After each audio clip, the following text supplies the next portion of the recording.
Check out the output properties. Dimensions and output are the most important settings here. Do any video quality adjustments in the dimension panel and select the proper video format for exporting your grease pencil animation. More about the specific settings, video formats and how to export an animation with transparent background in my video now.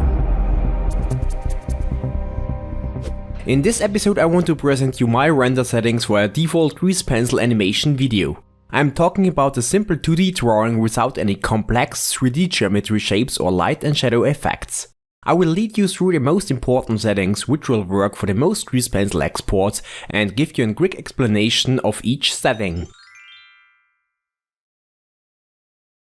Two locations are very important if you want to render a grease pencil animation.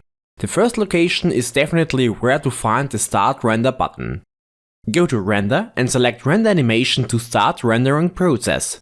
Shortcut is Ctrl plus F12. But hold on, depending on the complexity of your scene and the numbers of frames, this could take some time if you have any unfitting settings.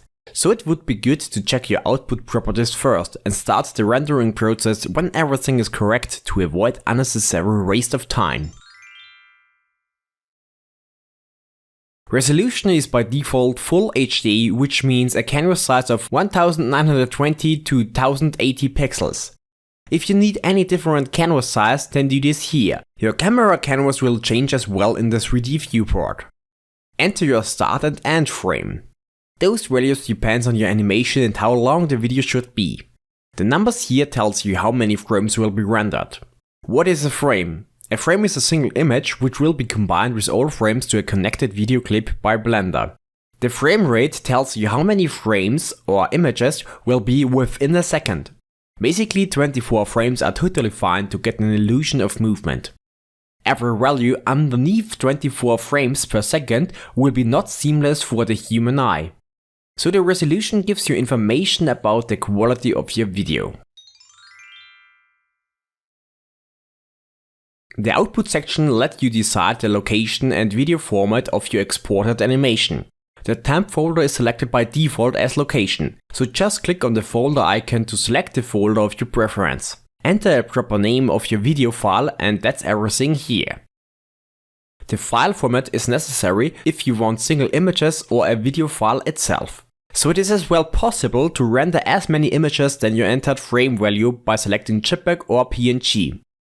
You have three movie formats on the right side: AVI JPEG, AVI RAW and FFmpeg. Those video formats gives you a direction to process data. AVI JPEG is a compressed video format. AVI RAW is an uncompressed format. But what is FFmpeg?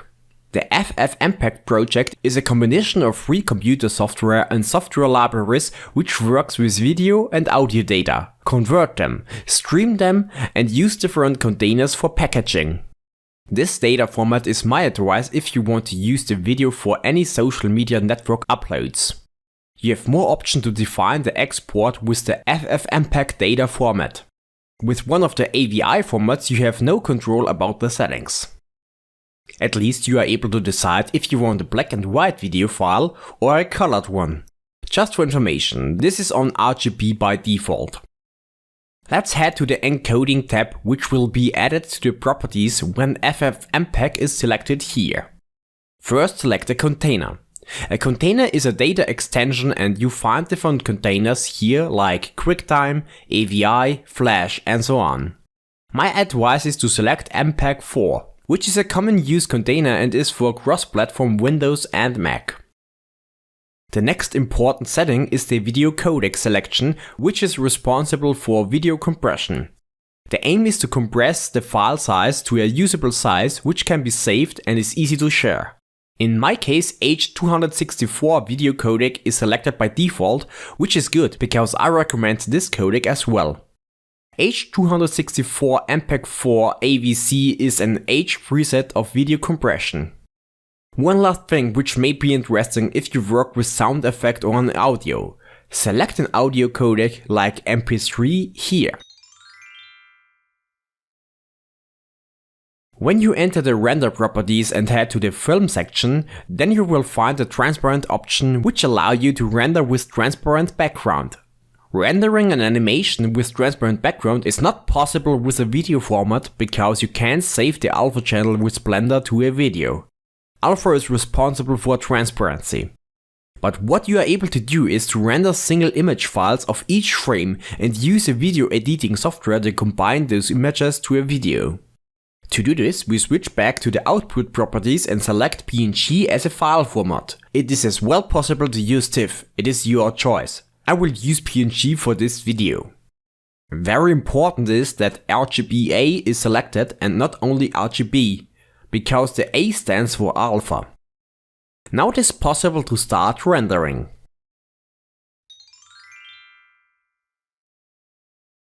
Start render video process with the shortcut Ctrl plus F12 or go here to render animation.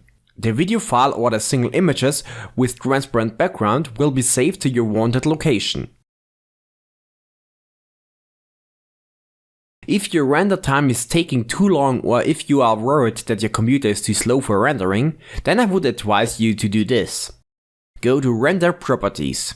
Check if Eevee is your render engine. Put the sampling down to 4, because we are working with grease pencil animation and not with any kind of complex 3D light and shadow information. That should help. And that's all so far. Thank you very much for watching. It would be very nice to give this video a like and or subscribe to our YouTube channel for more game dev videos. Cheers!